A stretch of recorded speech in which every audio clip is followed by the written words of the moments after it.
Welcome, everybody, to episode 4 of Between Sundays.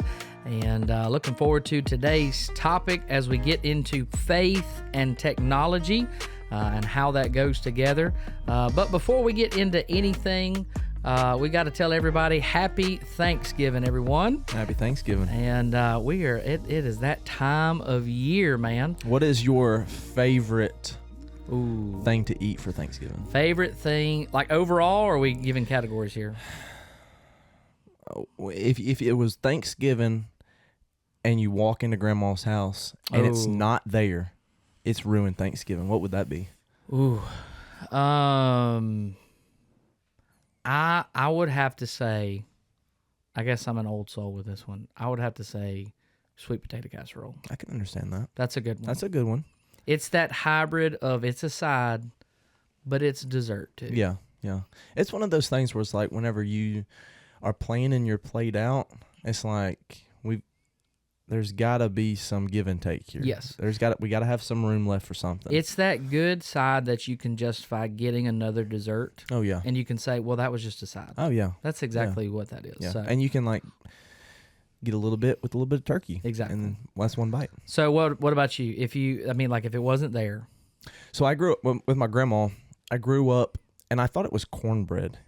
Okay. But it was actually corn casserole. It's like whole corn kernels in the bread.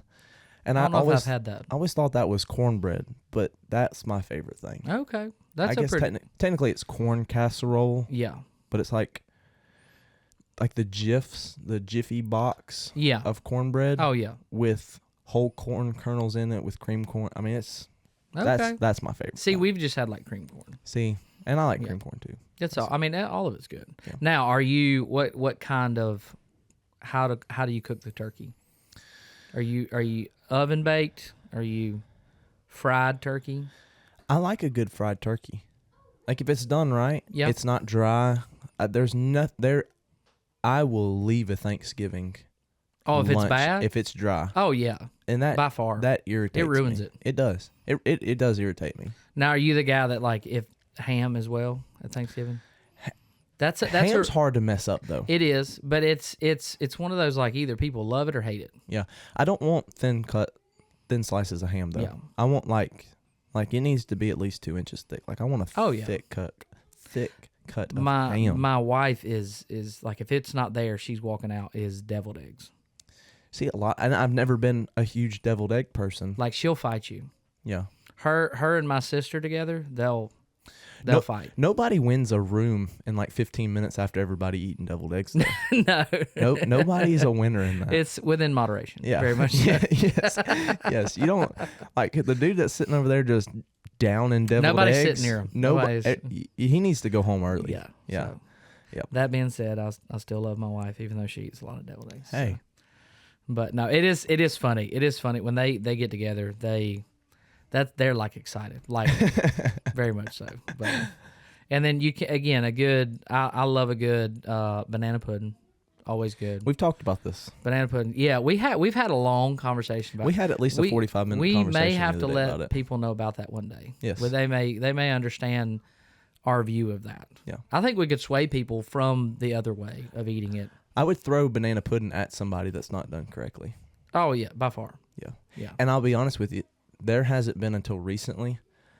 There was somebody that I had tried their banana pudding. Yeah. Was the best banana pudding I've ever had. Okay. And is that available to bring here one day? Could possibly. We'll just let the viewers see it as we'll snack in between takes. There you go. Things like just a little bite here. Yeah. Well, now that we're good and hungry. Oh yeah. With all that, now we're trying to think about what's eating later, which is just more turkey on a turkey sandwich and all that good stuff. So, but again, happy Thanksgiving to everybody, and we do hope you have a great time with your family throughout the holiday, and pray you don't get busy and stressed. I know that sounds easy to say with cooking and all of that fun, but as best you can, enjoy it. And I don't know, I think kind of a good way to get into today, talking about getting caught up in things and getting caught up into the stress of life around us. What we're getting into today, talking about faith and technology, Really easy to do that. And again, it's funny, we have an episode on technology while we're using technology to get things out there. But it's all in how you use it. Because, I mean, here's the thing. Technology is not bad by itself. It's not inherently bad, right? It's just how we use it, And so it's one of those things of we cannot let it have control of us in life, And, of course, we got to make sure, as we're online. And that's what's crazy to me is just how accessible the world is now through it. It kind of scares you a little bit. Like, kids are getting younger now, getting cell phones. Yeah. I was 15. No, I was going on 16 when I got my first cell phone, and it was analog green screen with black lettering. That's it. StarTAC. I don't know if anybody's ever known that before. If that tells you how old I am. And then I remember when I got my first, not picture screen like we have today, color screen phone, Motorola. But all it did was call. You paid for text messages when I had a phone. Yeah. You called your friends after 9 o'clock for free minutes. And you're looking at me like, what era are you from? Never heard of any of this stuff. I know. Nobody has.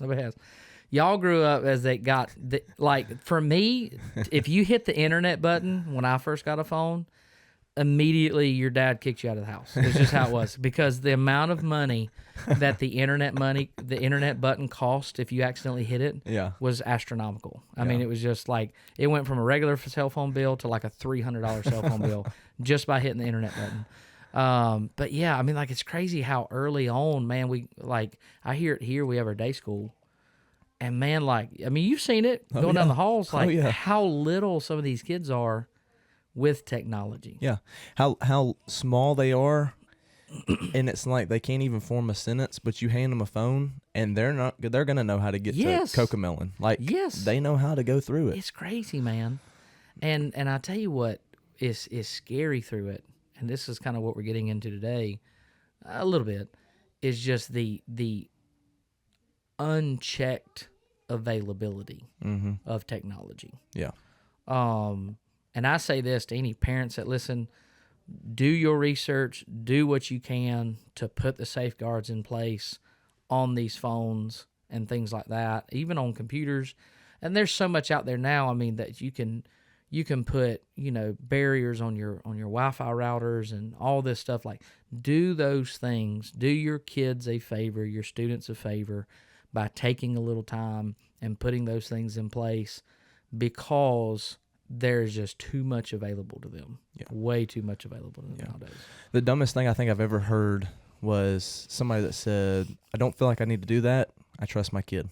Oof. And I was like, I don't even trust myself. Yeah, no. I don't really know how that works. And I understand I don't have any kids. I don't have skin in the game on that aspect. But the technology that we have today, it is a great slave. Yes. But it is a terrible master. Mm-hmm. And a lot of times, especially today, we don't like the word accountability. We don't like things that are going to roadblock us to where we give ourselves free will to this thing that just gives us access to anything we can think of. Oh, yeah. And, especially with AI coming out now, getting more and more intelligent, it's scary of what's going to happen in, 10, 15 years. Is the stuff that we're talking about today, the new age stuff that we're talking about today, is it irrelevant in just a few years because of how far it could go? And I think it's just opening the door up more and more to a lot of struggles that we bring on to ourselves. Yeah. Just by not getting ourselves in check. Absolutely. And that's kind of what I'm excited about to talk about today as far as faith and technology. Oh, yeah. And again, we're thankful for how it connects. Oh, yeah. We kind of talked about it in one of the other episodes of, my day was MySpace and different things. We still got to show that. I will get a screenshot. I tried to log into my MySpace one time. Did you? My old MySpace. I could not remember it. It was a time where like everybody was making up weird email addresses that had like, now we just like use our name. Yeah. It's I don't even know. And then like I don't even know, we have that habit of a password nowadays. That one that we use for everything. I don't have one password for everything. Yeah, or we just let the iPhone do the strong password, and we can't remember that at all. Greatest thing ever. Yeah, we just pray that the password app remembers it, because if it doesn't, we're done. It's resetting again. Yep. But I couldn't remember none of it. But we'll have to flash up a screenshot of a MySpace page. But that was it. Like we got so excited, connectivity, things like that. Getting to stay connected with family members if you weren't in the area, or building your friend groups and all this stuff. And all of that is great. Mm-hmm. But the more, the more we're getting in this generation and things like that, the level of stress, the level of anxiety, the level of comparison, depression, all these things that you're getting into was something that's meant to be a good thing. As far as like social media and different things, and the technology it's really getting out of hand nowadays, and of just, and again, we've kind of hinted at this through through different episodes of comparison in ways, or we only show the highlight reels of life. Mm-hmm. We only show the good moments, and this comparison and all of these things. All it is just this. It's draining on just living this life and finding joy, in this life. And not only do, we have pressures of just life in general, especially students. You think about somebody trying to make a ball team, or somebody trying to keep good grades in school, or they're trying to navigate, a new school. So you already have pressures of life anyway. And then when you add these digital pressures of, this person's post looks better than my post, or what they're posting about, I wish I had, any of those things. And then we just get into this place of just getting sucked into this technology. And then it's really at this point of like, where's the getting off point, or what do we do? What do we put in place to help us in those things in life? And, I'll turn it over to you, but you were talking about a scripture earlier in Romans, and just talking about making sure that we have this kind of priority in our life and what our focus is. And so why don't you get into that a little bit, and we'll kind of set up the rest of the episode as we kind of get into the scripture today, and just how it can help us with this topic that we're talking about today. Yeah, no, we was talking about in Romans chapter 12, verse number 1. It says, I beseech ye therefore, brethren, this is Paul writing, I beseech you therefore, brethren, by the mercies of God, that ye present your bodies a living sacrifice, holy, acceptable unto God. And it's funny how Paul says, which is your reasonable service. Yeah. He's not saying like you're having to go out of your way. This is what Christ has done for you. This is your reasonable service. And then he goes on to say, and be not conformed to this world, but be transformed by the renewing of your mind, that ye may prove what is that good and acceptable and perfect will of God. There was no getting around in that verse, and even in Paul's talking a lot of times.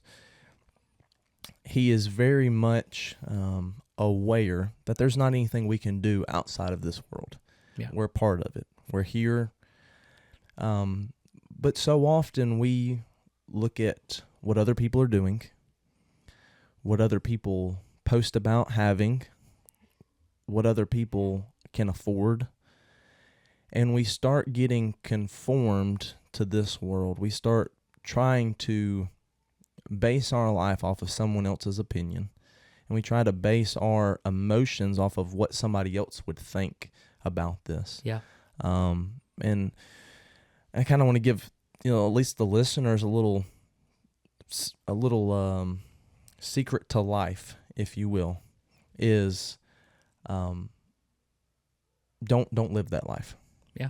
Don't live your life thinking that the way everybody posts online is the way that they actually live. Mm-hmm. I think we were talking about this in either episode 2 or episode 3. It's completely correct. We don't post the bad stuff that happens.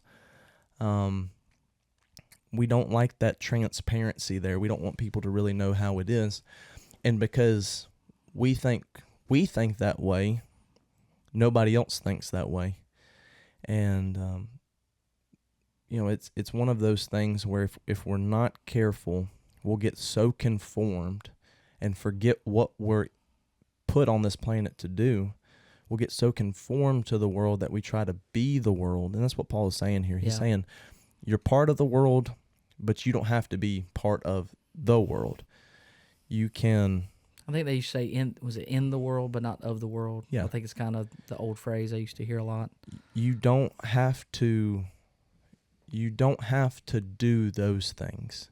And Paul's emphasizing that of make yourself holy, make yourself acceptable unto God, which is your reasonable service. And I think that's something that we've stole. I think Satan has stole of a lot of innocence. He stole a lot of peace. He stole a lot of comfort. He's stolen a lot of our sound mind. We believe lies on the internet now, things that just aren't true. We think about those so much. And, if we're not careful, we get so wrapped up in the digital age that we forget that real life happens all around us. And I had friends growing up that they lived for one more snap on Snapchat. Yeah.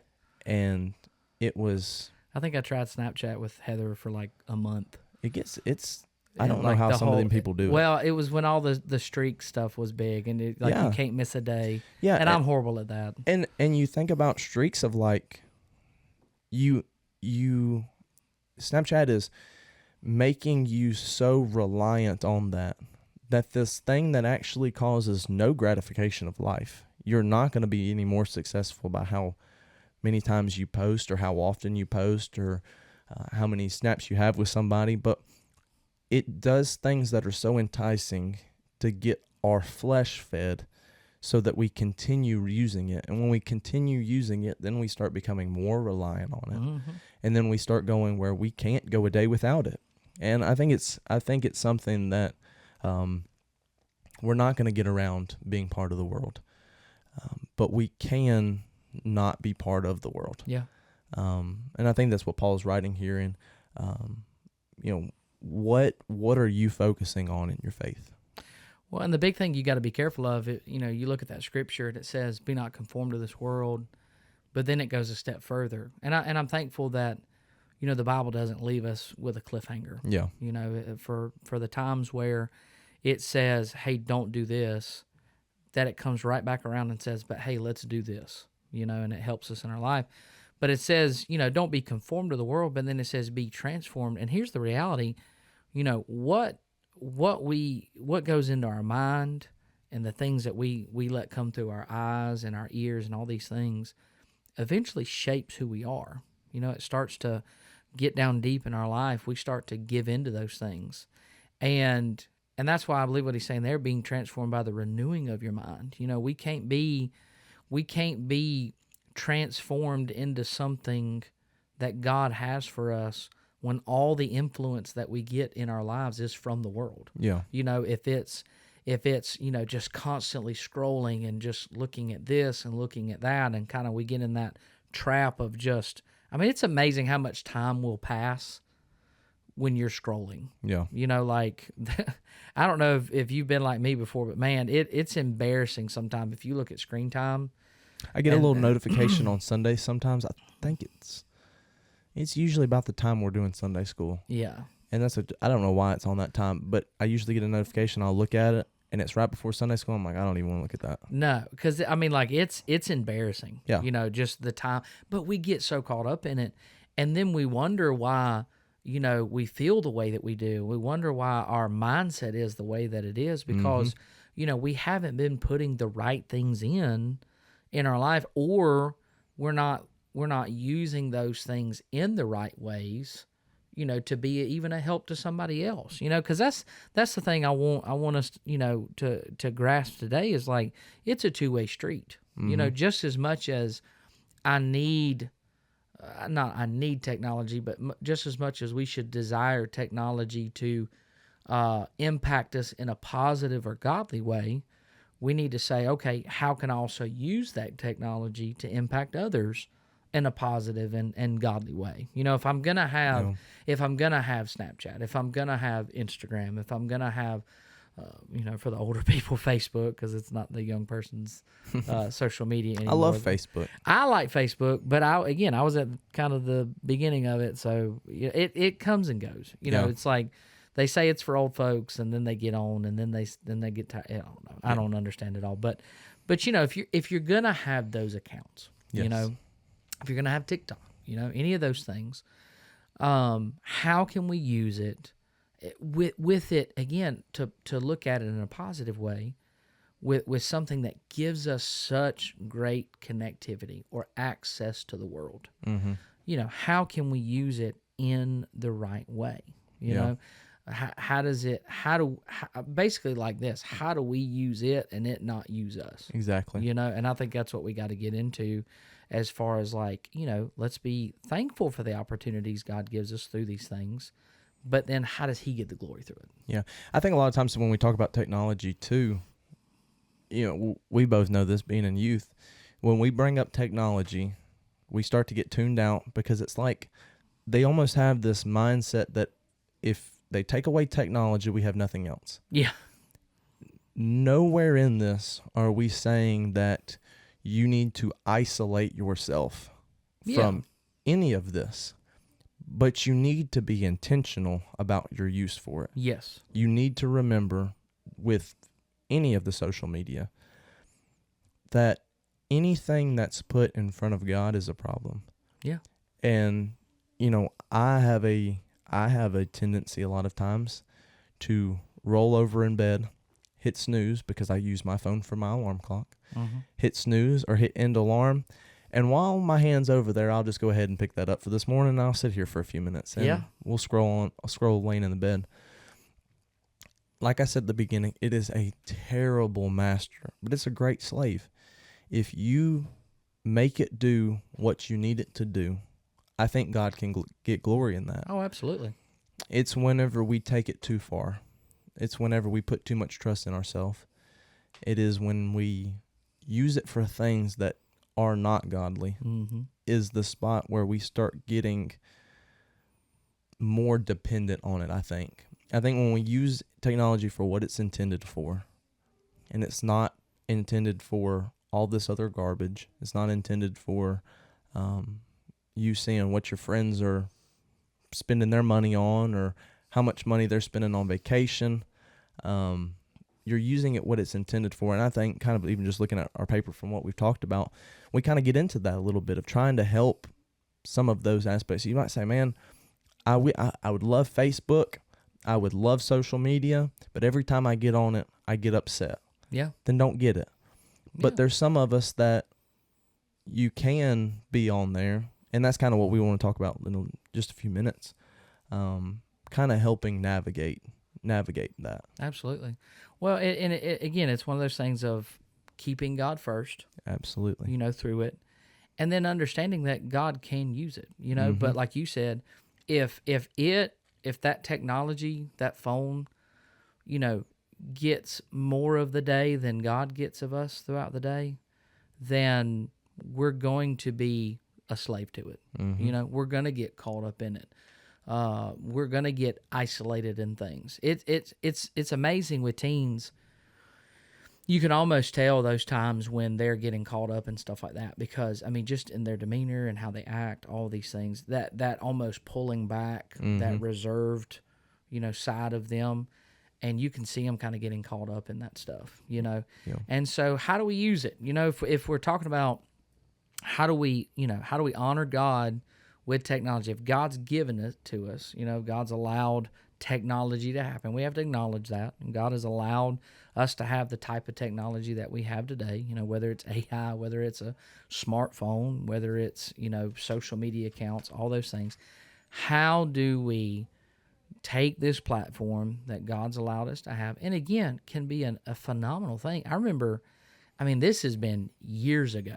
Years ago. I was still living in North Carolina then, so I moved away from there in 2006. So, this was early 2000s, before, we had computers in our pockets with cell phones. And I had a friend of mine, she started writing a blog online.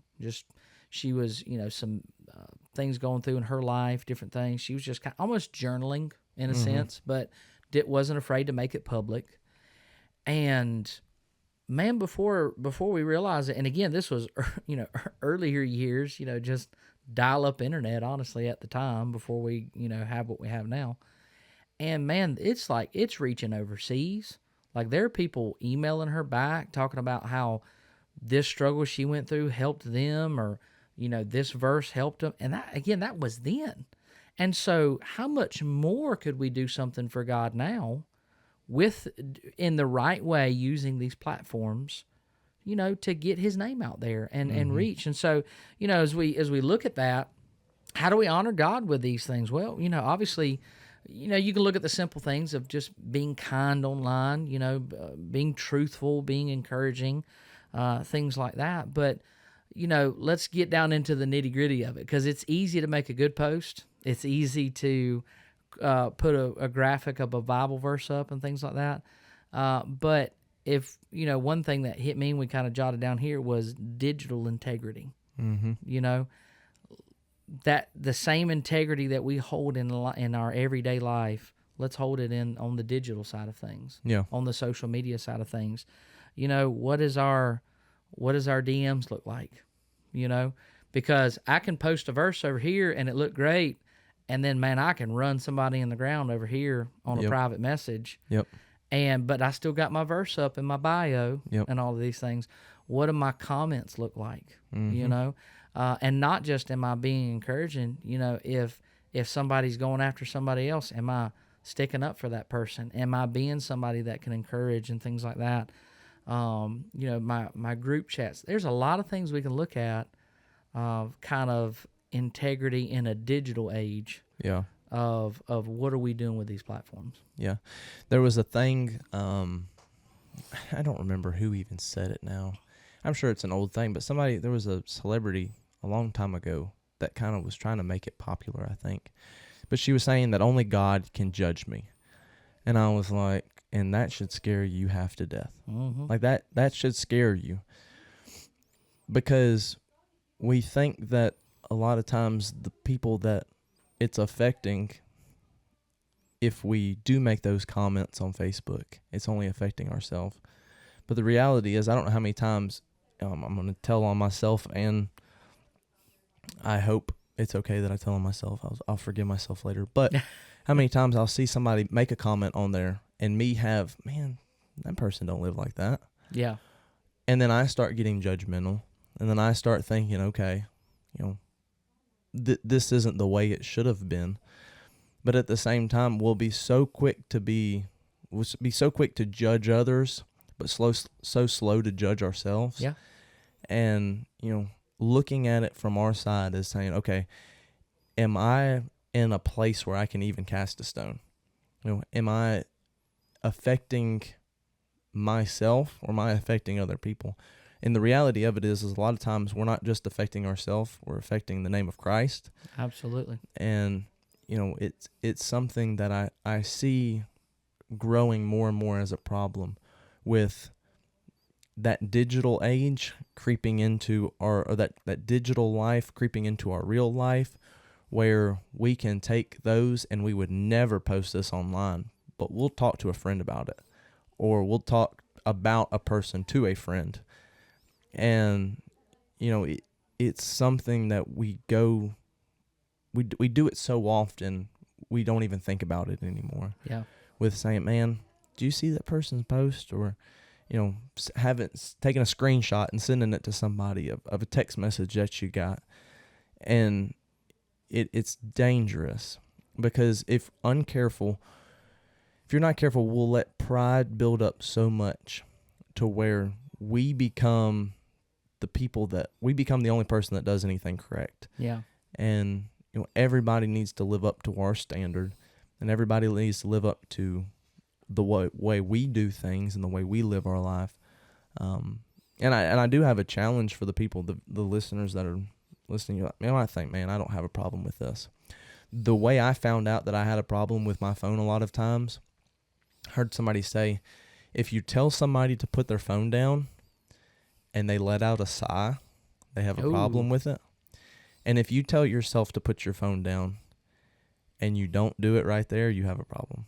Oh, yeah, that's saying, a good way to look at it. Man, I need to go clean my office. I need to go do the dishes. And I had that thought 45 minutes ago because I stayed on my phone. Mm-hmm. Is it being a slave, or is it being a master in your life? Yeah. And we have to be careful with that. Absolutely. So what are some ways that we kind of wrote some stuff down? What are some of your biggest things that you see to help with the healthy side of having a digital life? Well, I mean, one, we've got to understand this. If we need structure in life, we need structure with those. It's structure is not a bad thing. No. Accountability is not a bad thing. No. Saying, I don't have the will to do this on my own and I Yeah. need somebody else is okay. Yes. But we have stepped so far away from that. So why I think a lot of the mess that we're in today is because we just left ourselves unchecked. Yes.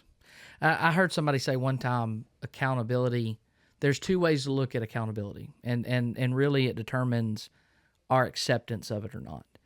And we can either view accountability as a guardrail or we view it as a roadblock. Mm-hmm. And, it's like I've got family that lives in Virginia in the mountains. So, I mean, we're in Tennessee a lot with youth conferences and things like that. Guardrails don't keep us from getting where we want to go. Yep. Right? They just keep us safe. Yep. They keep you from hurting yourself. Exactly. I mean, nobody wants to go over the mountain at 50 miles an hour. Yeah. And go careening down. But we do that in our Christian life. We get near the edge, the wheel slips off, and man, now we're tumbling with no hope of how to get back up. Yeah. But the problem is if we view accountability as a roadblock, we'll never accept it. We'll never. That's what causes I think a lot of times with teens them to reject it, because they think if you say accountability or talking about bringing biblical structure into their life, they act as if like you're telling them, okay, I can't have this anymore. Yeah. I'll never be able to have fun. I'll never be able to enjoy life. And God's not saying that. I mean, God wants us to have a joyful life in Him, but He wants us to be safe in doing it. Yeah. One of the greatest things about having freedom is being able to live and be joyful in that freedom. Bingo. Well, how do we do that?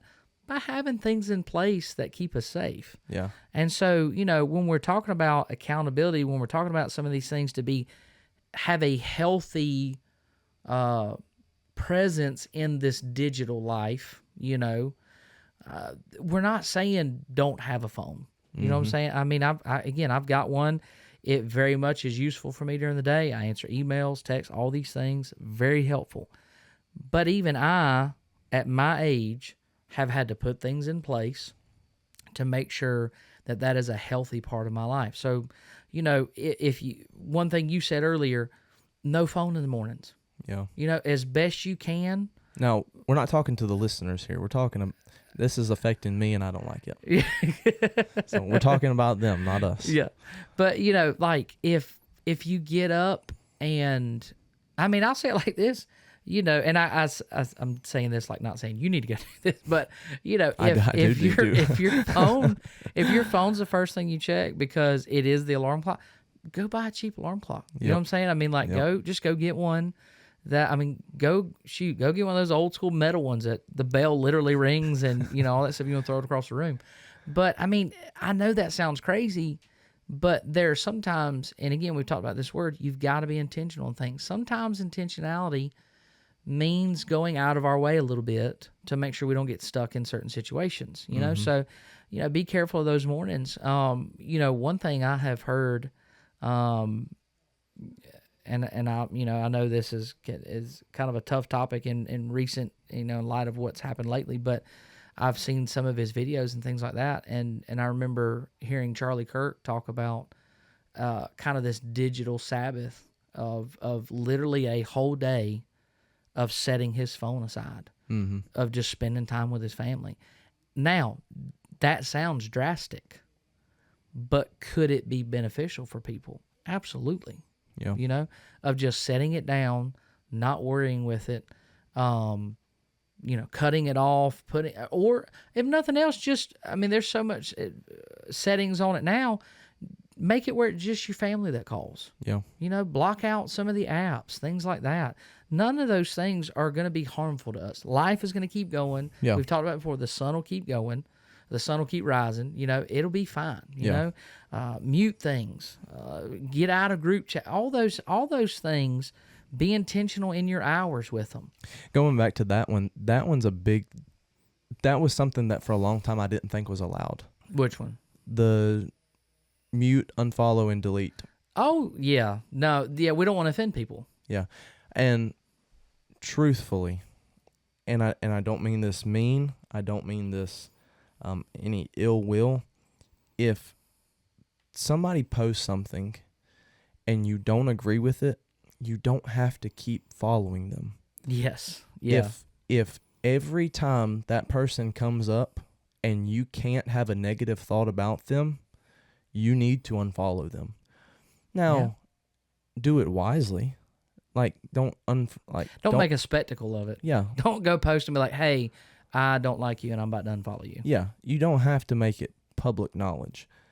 But there's things that even brands that I would follow that we keep going and we don't unsubscribe to the text messages or emails. And it affects you. It affects your walk with Christ. You need to get rid of it. You need to put it out.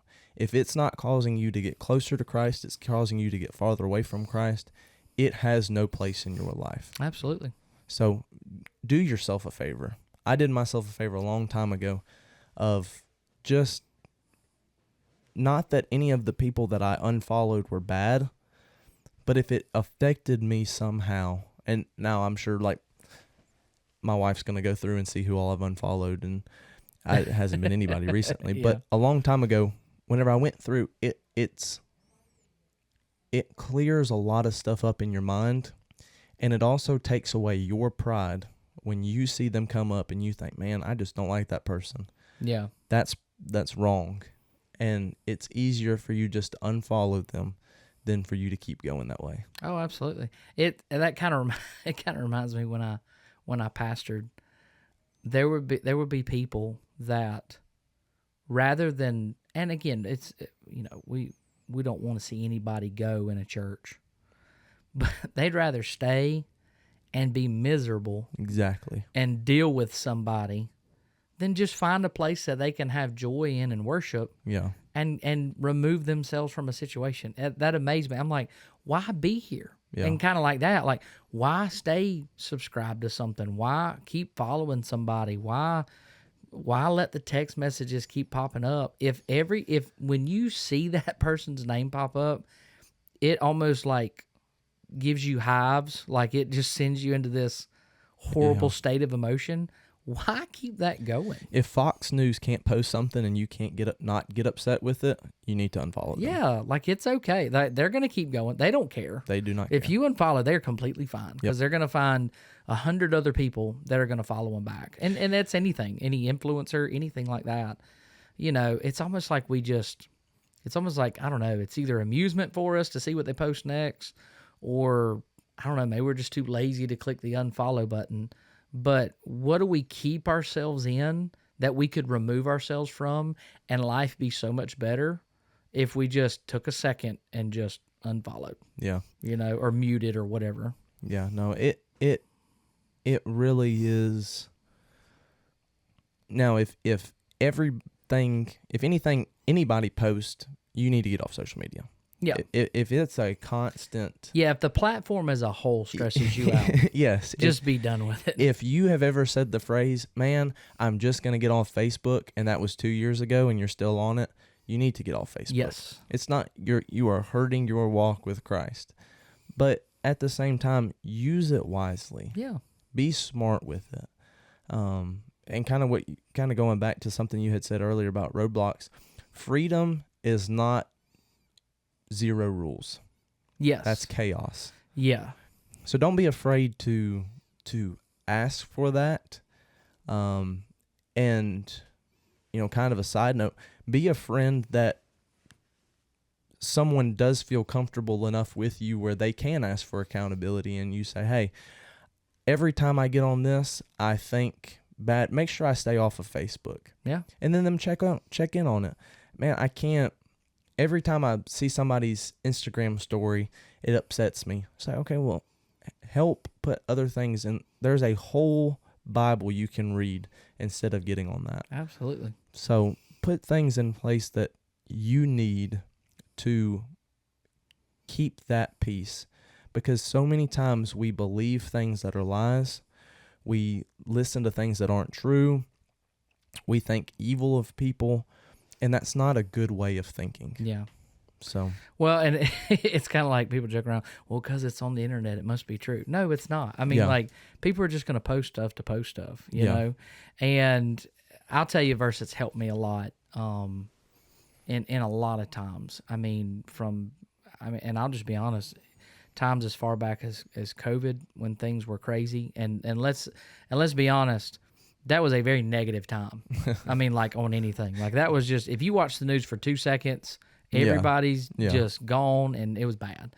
But this verse helped me out a lot, and I think it can be a help. But Philippians 4:8 just says this, finally, brethren, whatsoever things are true, whatsoever things are honest, whatsoever things are just, whatsoever things are pure, whatsoever things are lovely, whatsoever things are of good report, if there be any virtue, and if there be any praise, think on these things. Everybody just deleted everything off their phone right there. Yes, yeah. I mean, pretty much. I mean, it's basically just go back to just contacts and just where you call people and send a text. Because, I mean, anything can fall outside of those lines. But again, it gets back to the intentionality. And so, like, if we're going to have the platforms, and this is kind of what we'll leave you with, at the end of the day, if we're going to have these platforms, right, if we're going to have this access to the world around us, through these phones, through this digital age and social media and all these things, you make the choice of what comes across that screen. Choose things that are going to lift up your faith. Choose things that are going to encourage you. Be something that somebody else may be an account on social media that somebody may choose that lifts them up or encourages them, whether it's, spending more time in the devotion app that you have, outside of just the one check for the daily reading plan, actually get in there. And, some of them now, they have journals with them as part of it, journal, talk about what God's doing in your life or what he's sharing through scripture. Let's get into one that we don't like a lot. Let's make sure that the playlist are things that lift us up, that it's not just this hodgepodge of music because it sounds good to listen to, but make sure it's actually helping us in this life and pointing us to God. If you're going to follow people online, make sure they're Christian creators. Make sure that they talk about their faith in a right way, not a skewed way. And you got to be careful of that a little bit, but as best you can, find somebody that, again, in their faith, they're not ashamed to talk about it, and that they use their platform in the right way. Or even things like what we're doing here. And we're not, again, this ain't about pushing us or this podcast or anything through it, but again, be intentional in what comes across the screen. Be intentional in what you see or what influences you and all of these things. And so I say it like this, as we kind of wrap up with it, and I know today's been a little bit longer topic of things, but there's a lot more we could talk about if we're honest in this. And it goes to this. You don't have to unplug it, right? You don't have to be off of it, but just use it with a purpose, right? I do have a challenge this week. Okay. Do something this week with your family that you don't post. Yeah. And see how gratifying it is to just live life. Yeah. Absolutely. Just try to do that this week. Yeah, you don't have, not everything has to be experienced through a screen. Nope. Just do something that you enjoy with your family, that you have fun, and you'll start taking control back of that technology. Use it for God to get the glory in your life, and set the barriers. And before you realize it, you won't be so stressed out. Make it a slave, not a master. That's right. Happy Thanksgiving. Happy Thanksgiving, everybody. Appreciate you listening. We'll see you next time.